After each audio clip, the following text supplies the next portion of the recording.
Just yesterday, there were some meetings between American dignitaries and officials and Vladimir Putin, and that looks to signal, and President Trump has at least said that he wants it to happen, that he plans on, and they're intending, I'm going to use all the words properly, right, to meet with Vladimir Putin and Zelensky very soon. Some reports say as early as this weekend, and some are saying sometime next week to hopefully create a path to the end of the war. This has been something that President Trump ran on. He obviously ran on maybe a bit more of I get it done in 24 hours. Then he realized what he was dealing with Vladimir Putin. This time around, a very different Putin. But it is a time where hopefully we will see some progress happen. Now, I feel like, Will, we've had this sort of, not I don't want to say stalemate, but we've had this happen a few times now where it felt like we were headed towards some sort of resolution and it just kicked back up. And I will say that both with Israel and with Russia. It feels like both times there has been an almost end to this war, and then one side doesn't live up to the bargain or doesn't do what they say they're going to do, and chaos ensues. That's right. So the presidential envoy, Steve Witkoff, went to Moscow to meet with President Putin yesterday, and that's what a lot of this stems from. And apparently the Russian side was very eager to have this bilateral meeting between President Trump and Vladimir Putin. And the president said that he's open to it, but he wants it to be a trilateral meeting. He wants it to be President Trump almost mediating a meeting between Vladimir Putin and Zelensky. So adding another wrinkle to that. Having the three of them in the room would be must-see TV. Hopefully there's cameras available. I assume there will be portions of it that is not for the public to see, but you know that there will be a lot of imagery, a lot of discussion about that if this happens. They're saying it could happen as early as next week. That is a lot of moving parts to get in place for something to happen that quickly. But Russia obviously is eager to make this happen for many reasons. Yeah. That deadline that President Trump set went from 50 days down to 10. We're quickly approaching that 10. And the envoy meeting yesterday apparently was constructive. Both sides said it was constructive. And now we will see if they move forward with this before the United States puts some more economic pressure on Russia. President Trump has never had a problem jumping on a plane to go have these negotiations. He has never had that issue. It seems like where other presidents would refuse to even go sometimes to our own southern border, you would have President Trump who was willing to get in a plane, fly across the world, because likely this would happen in some sort of middle country like Saudi Arabia. They're saying UAE is the most likely place I think that both Russia would be okay with as well as the United States. Now, I don't want to get anyone's hopes up because as we have seen, this moment has happened a few times. Not necessarily the meetings, though President Trump has met with Vladimir Putin in group settings, I guess you could say. When you get all the world leaders together. In his first term, he did have that bilateral discussion with him. This time, since the war, we know that he was completely iced out by Joe Biden during his term, so there was no chance at any kind of strategy to end the war. And we're at the point where we're multiple years in, and I think most people, even President Trump, sees that Ukraine was certainly the ones being invaded.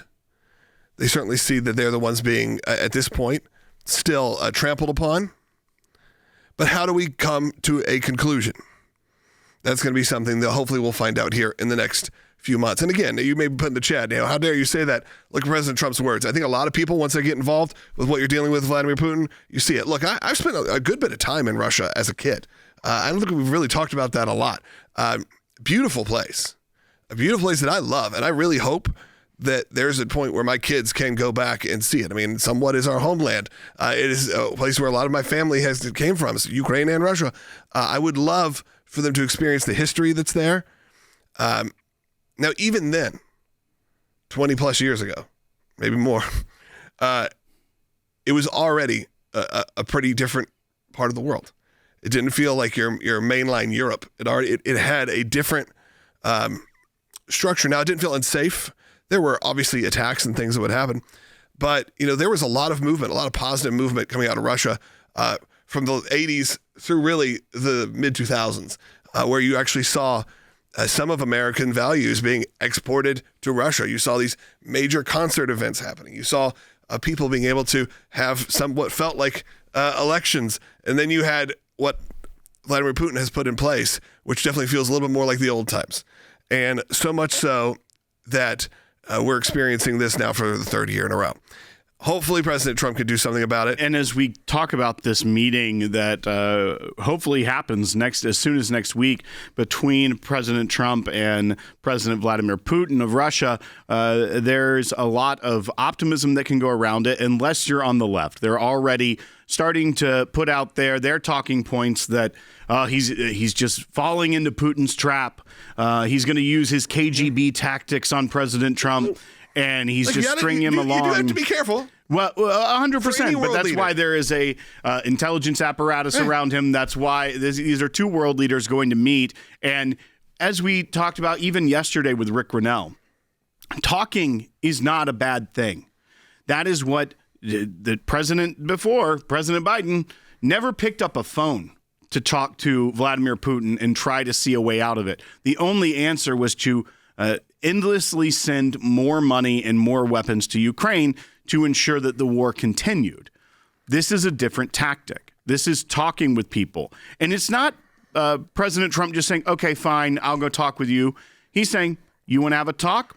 Let's bring Zelensky in.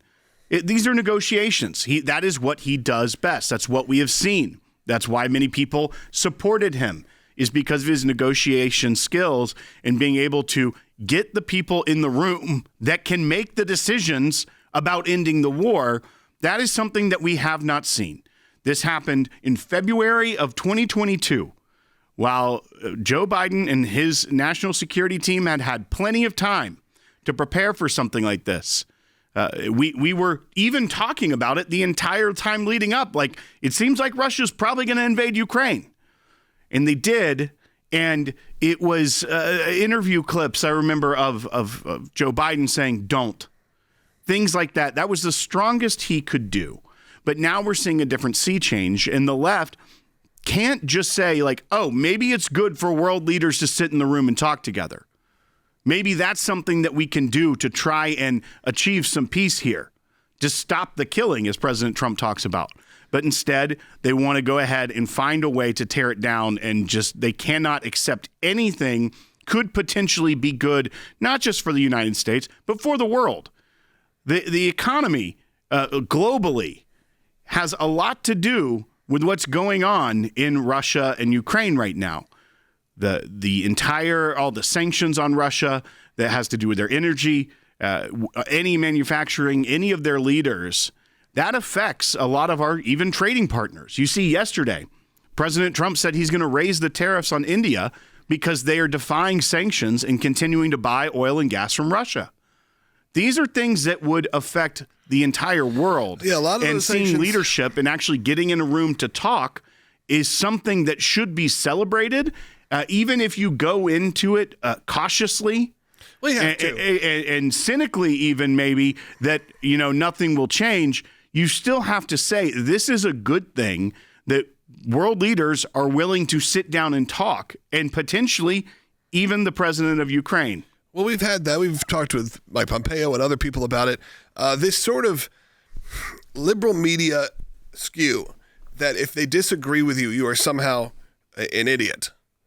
And they say that about Vladimir Putin all the time. They really throw off the intelligence behind that operation. If you were able to take over that big of a country, I'm not saying you're a good guy, but it doesn't mean you're not a smart guy and you don't know how to work a meeting. You don't know how to work a crowd even.